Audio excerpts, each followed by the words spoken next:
Agradecemos a Deus pela vida de todos os profissionais que trabalham para nos deixar bem informados sobre o tempo. Se vai chover, se vai fazer sol, como vai ser o dia. Parabéns a todos os meteorologistas por esta prestação de serviço a todos nós.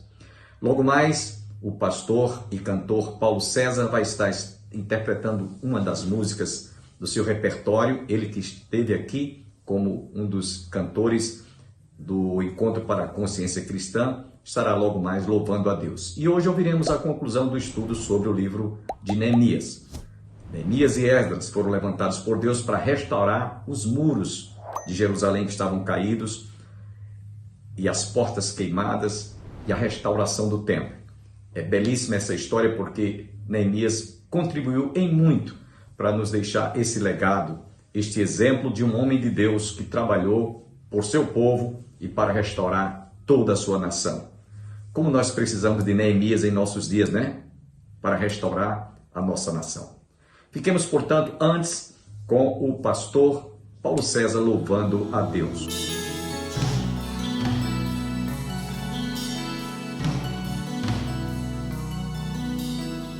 Parece sonho, mas nem a distância me engana. O coração de quem ama não pode esquecer seus passos fracos, tropeções, seus olhos rebrilham e choram. Pai, eu sei que errei, mas vim para acertar. Permita-me de novo aqui ficar. Pai, só lamento que onde eu passei via muitos filhos sem rumo, sem teto e carentes de amor. Que o Senhor lhes dê a mão, lhes mostre de novo o caminho para um renascer, novo proceder na mais perfeita e bela comunhão. Mas nunca é tarde, não, sair da escuridão. Há novo dia, nova manhã. A mesma casa tem portas abertas, pessoas certas, amigos e irmãos.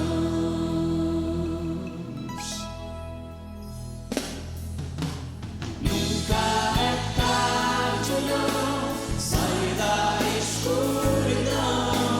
Há novo dia, nova manhã.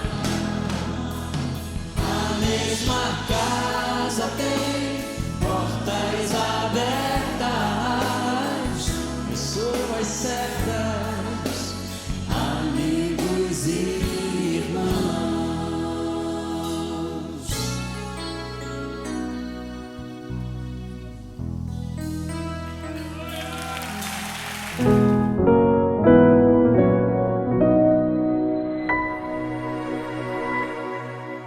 No versículo 32, entre o eirado da esquina da porta das ovelhas, aí pergunta-se, por que porta das ovelhas?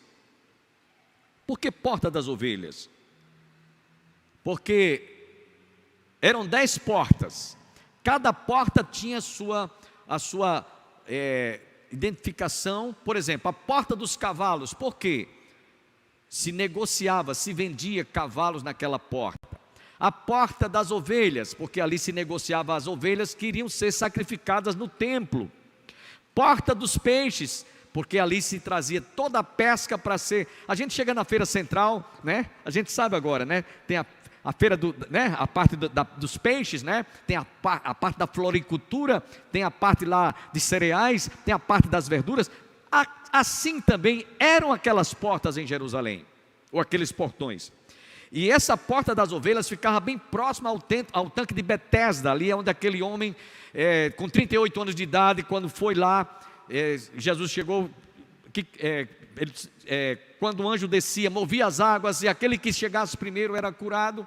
e aquele homem passou muito tempo ali esperando. Jesus se aproximou dele, foi por aquela porta que Jesus entrou, a porta das ovelhas, e lá estava um pobre paralítico há 38 anos, esperando alguém para ir curá-lo. Vocês vão ver que há muitas citações na Bíblia, e ainda hoje quem for a Jerusalém vai ver que está lá intacto, in loco, aquelas portas. O tanque de Betesda está lá, para mostrar a veracidade das Escrituras. Não é que as Escrituras precisem disso para ser crida, não, mas é como se fosse uma confirmação, é como se fosse um testemunho. Olha aqui, está aqui o tanque de Betesda, olha aqui está a porta que era conhecida como a porta das ovelhas, olha aqui está a porta que era conhecida como a porta dos peixes, e assim por diante. Eu estou citando isso, irmãos, para mostrar que era muita coisa que tinha que se fazer, por isso precisou de todo aquele contingente. Todos trabalharam, do mais simples ao mais nobre, e havia aqueles preguiçosos também, como já citamos, empregados, empregadores e pessoas que estavam ali realmente desejosas de fazer a obra ser concluída. Bom, aqui nós vamos fazer algumas considerações muito importantes, que não adianta a gente apenas ler, comentar e não procurar aplicar isso para a nossa vida. Por que nós estamos estudando essa série denominada Redenção e Restauração da Igreja? Preste atenção, a palavra igreja no latim é ecclesia. Ecclesia significa assembleia. Assembleia, eclesia. Por exemplo, quando Moisés estava no deserto com todo o povo, era eclesia, era a assembleia composta de judeus que estavam saindo do Egito para a terra prometida. Então ali estava, podemos dizer, era a igreja, eclesia. E o título desse estudo, essa série Redenção e Restauração da Igreja, é para mostrar que ali, nos dias de Neemias, estava a eclesia ou assembleia composta desse mutirão de gente querendo reconstruir, restaurar as muralhas, as torres, as portas que estavam todas caídas e o templo. E aí, meus irmãos, eles passaram cerca de 100 anos, diz Flávio Joséfo, comenta que eles passaram 100 anos na sua terra, e eles não conseguiram avançar em coisa alguma, senão a reconstrução dos muros, das torres, das portas, dos portões e do templo. Eles só se dedicaram àquilo. A prioridade que eles tinham era ver tudo aquilo concluído. E eles passaram esse tempo todo, sabem por quê? Porque havia muitos inimigos, havia muitos adversários. Sambalá e Tobias, arregimentando muita gente para impedir que a obra fosse concluída, para que os muros fossem reconstruídos. Isso intimidou, isso trouxe uma certa dificuldade para aqueles que estavam fazendo a obra. Porém, eles tinham como principal objetivo ver a obra concluída, toda aquela obra e toda a cidade fortificada. É como diz um adágio popular que todos nós citamos: a união faz a força. Esse era o propósito deles. Há um outro adágio popular que diz: uma andorinha só. Completem, você que está em casa, uma andorinha só não faz verão. Então era preciso um contingente de homens e mulheres para realmente ver aquela obra toda concluída. E todos cooperaram, jovens, moços, comerciantes, ourives, perfumistas, comerciantes, profissionais, liberais, pessoas humildes de outras cidades jericoenses e provincianos. Nós vemos no capítulo 4, versículo 6, que o povo tinha ânimo, que eu citei para vocês, a parte C do versículo. O povo tinha ânimo, o povo queria ver a obra ser concluída. Estamos chegando à conclusão desse estudo. Irmãos, que aplicação a gente pode trazer para nós em nossos dias, como igreja? nós demos como título: uma igreja solidária.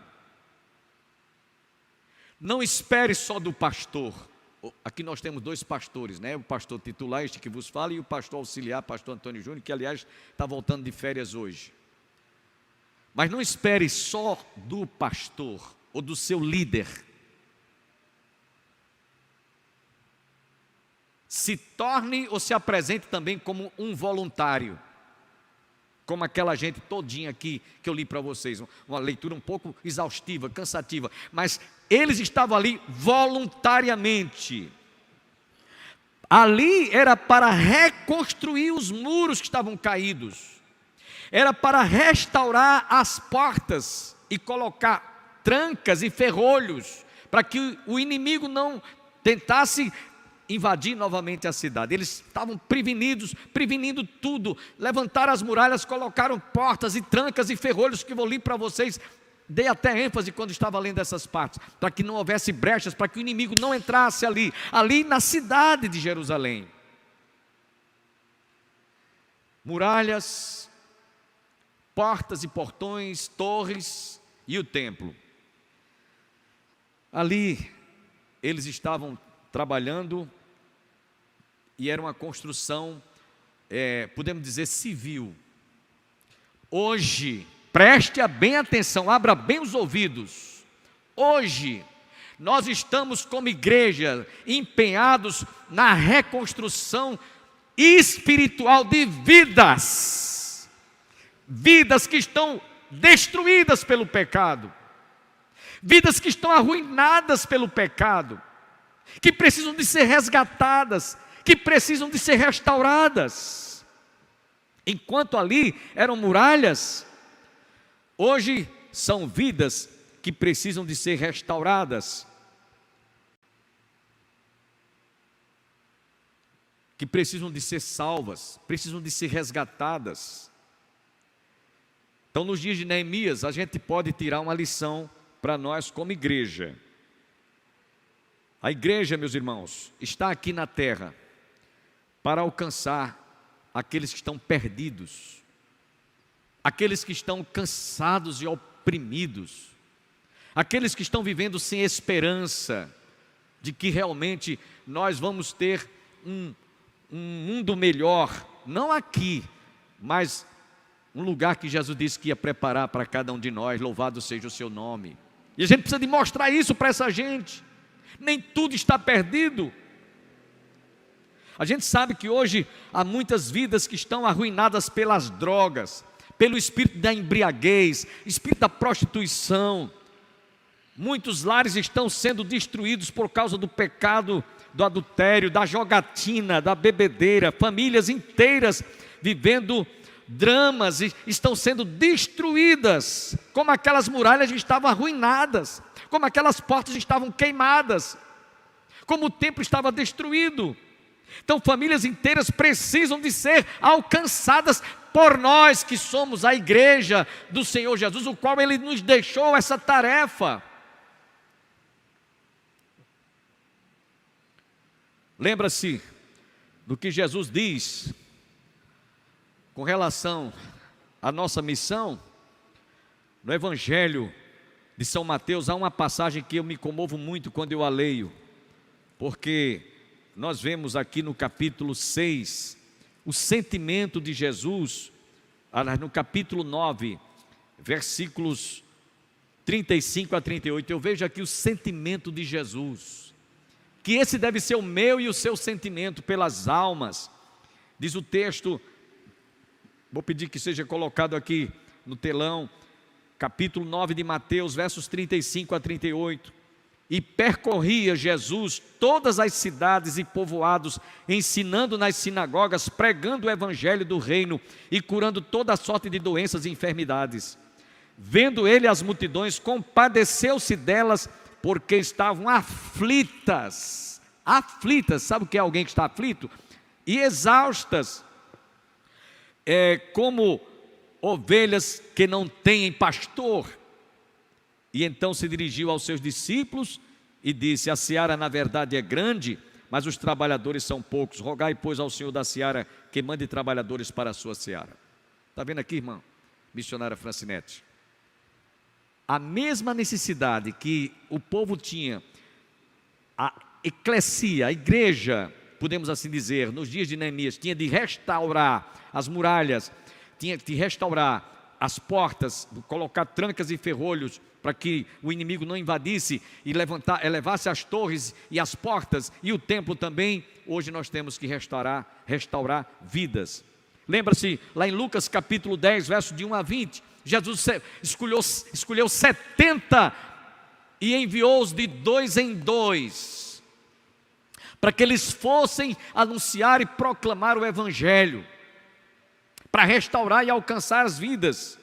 Lá em Mateus capítulo 25, versículos 14 a 30, Jesus falou da parábola dos talentos. A um ele deu 5, a outra ele deu 2 e a outra ele deu 1. E disse: vocês vão negociar.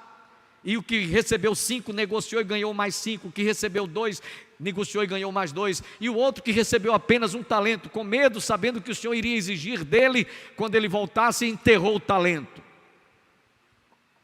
O que é que a gente vê aqui, meus irmãos? Que o Senhor vai requerer de cada um de nós a falta de compromisso, a falta de responsabilidade, da nossa responsabilidade como porta-vozes, como mensageiros do Evangelho, proclamando para restaurar vidas. Aí alguém diz assim, e era só as muralhas que estavam para ser restauradas, só as torres e as portas, com trancas e ferrolhos, mas havia o principal que precisava de ser restaurado. O principal era o templo. O templo que tinha sido construído por Salomão. E templo é lugar de habitação de Deus, morada de Deus. Ali nos dias de Neemias era o templo feito de pedras, que Jesus depois disse aos próprios discípulos: vê dessa construção tão magnífica, tão maravilhosa, não ficará pedra sobre pedra que não seja removida. Isso se cumpriu no ano 70 do imperador Tito, quando Jerusalém foi destruída e o templo foi todo destruído, só ficou pedras removidas, pedra sobre pedra, o que Jesus falou exatamente. Se você for a Jerusalém, você vai ver as pedras lá, os escombros ainda estão lá. E até hoje não foi reconstruído. Então, para reconstruir o templo, aquele templo que foi destruído no ano 70 depois de Cristo, diz Flávio Joséfos que quando o templo que Jerusalém foi incendiada, e o templo foi incendiado, os soldados romanos, eles iam lá com peças e com ferramentas potentes, remover as pedras em busca do ouro derretido entre as fendas. É por isso que se cumpriu, até isso Jesus disse: não ficará pedra sobre pedra que não seja removida. Os soldados romanos removendo as pedras em busca do ouro que ornamentava as paredes do templo.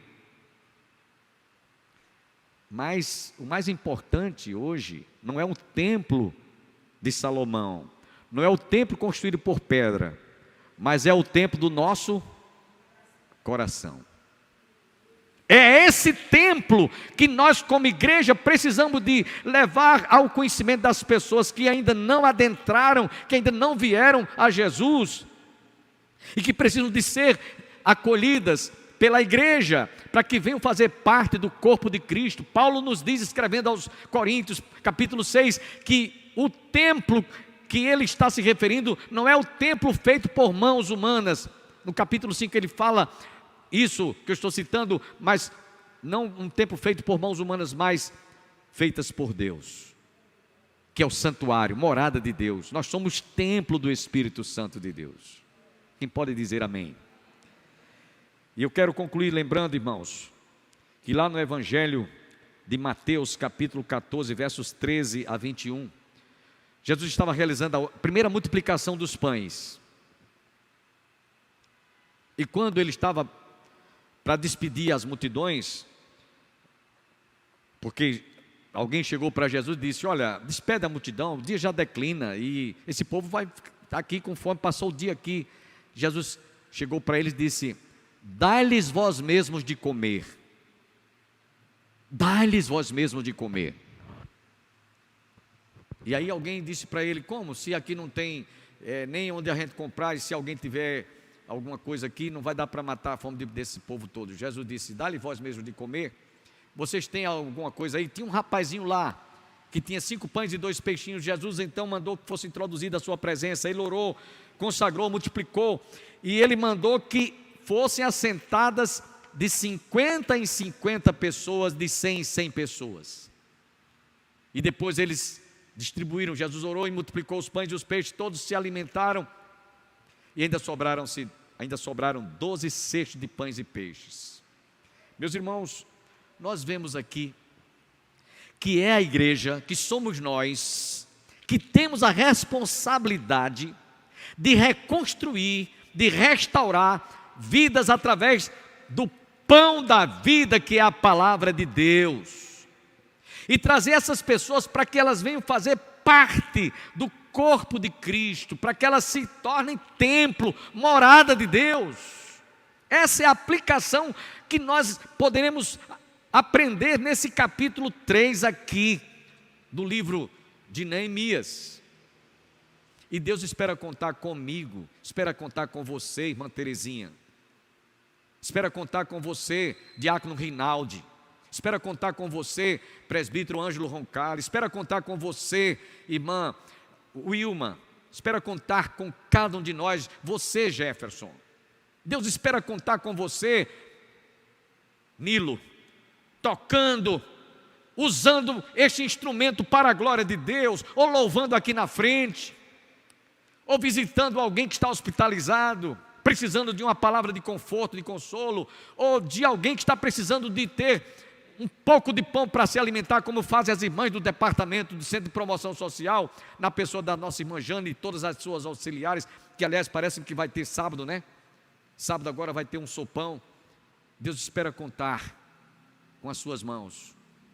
Deus espera contar com a sua ajuda, com a sua colaboração, com a sua contribuição, com a sua presença, com a sua oferta maravilhosa, como nós temos sempre aqui aos domingos, quando levantamos a oferta maravilhosa para manter a obra de Deus, ou através dos dízimos e ofertas para sustentar a casa de Deus. Deus espera contar com você que é simples, com você que é humilde, mas também com você que tem um certo poder aquisitivo e uma certa condição. Na obra e no reino de Deus não tem acepção de pessoas, todos são convocados, todos são convidados. Deus espera contar com a irmã Ozeni, usando a sua agulha como costureira. Deus espera contar com você em quaisquer que seja a sua atividade. Vocês viram aqui hoje à noite perfumistas, ourives. Houve muita gente que estava vindo de outras cidades para formar aquele grande mutirão na edificação do templo, na construção das muralhas, das portas, das torres. Deus espera contar com você para restaurar esse mundo que está destruído por causa do pecado. Que Deus nos abençoe. Fiquemos em pé. Aproveitando aqui o ensejo, dia 18 e dia 19 nós vamos estar realizando o avanço missionário lá no distrito de Nazaré de Pocinhos. Quem quiser participar, fale com a nossa irmã missionária Francinete. Esperamos que você se envolva, que você participe, que você esteja conosco. Estarei pregando no dia 18 lá, naquele avanço missionário na cidade do distrito de Nazaré de Pocinhos. Amém?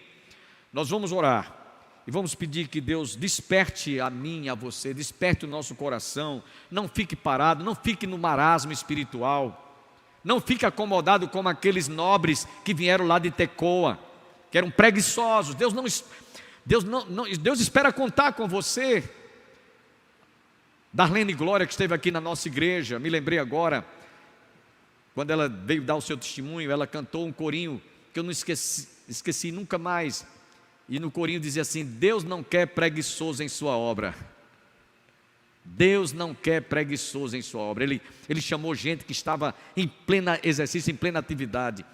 Chamou Mateus, chamou pescadores de peixes para que viessem fazer parte e se tornassem não pescadores de peixe, mas pescadores de homens. Amém?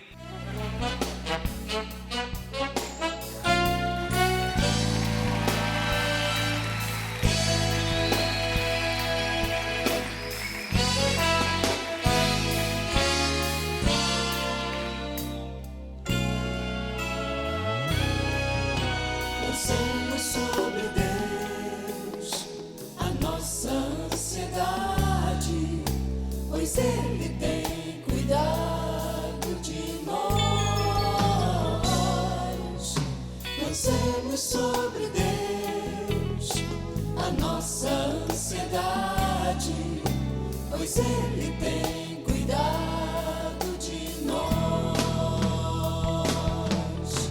Assim falou Jesus, olhai os passarinhos, não guardam comida pra amanhã,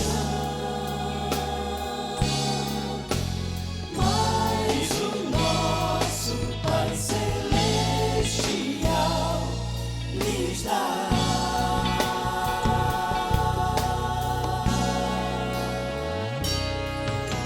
Lancemos sobre Deus a nossa ansiedade, pois Ele tem cuidado de nós. Lancemos sobre Deus a nossa ansiedade, pois Ele tem cuidado de nós. Assim falou Jesus, olhai no campo os lírios, não fazem roupas pra vestir, mas o nosso Pai Celestial lhes dá.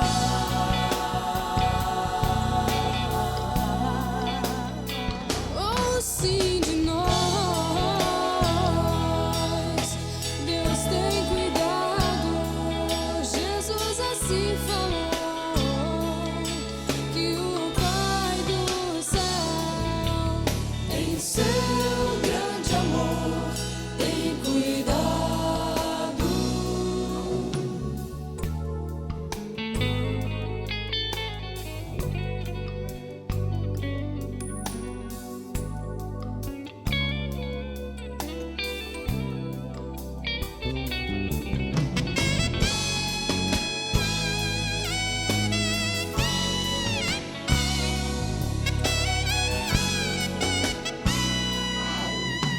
Lancemos sobre Deus a nossa ansiedade, pois Ele tem cuidado de nós.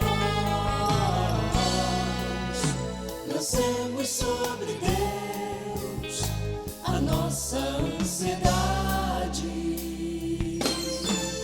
pois Ele tem cuidado de nós, pois Ele tem cuidado de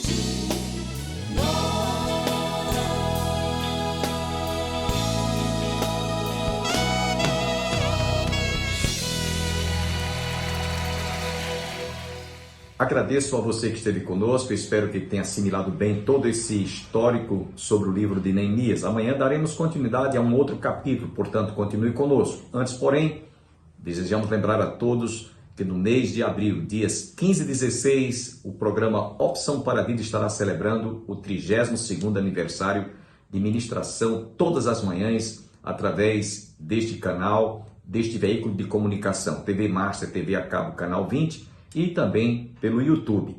E eu espero que você esteja presente.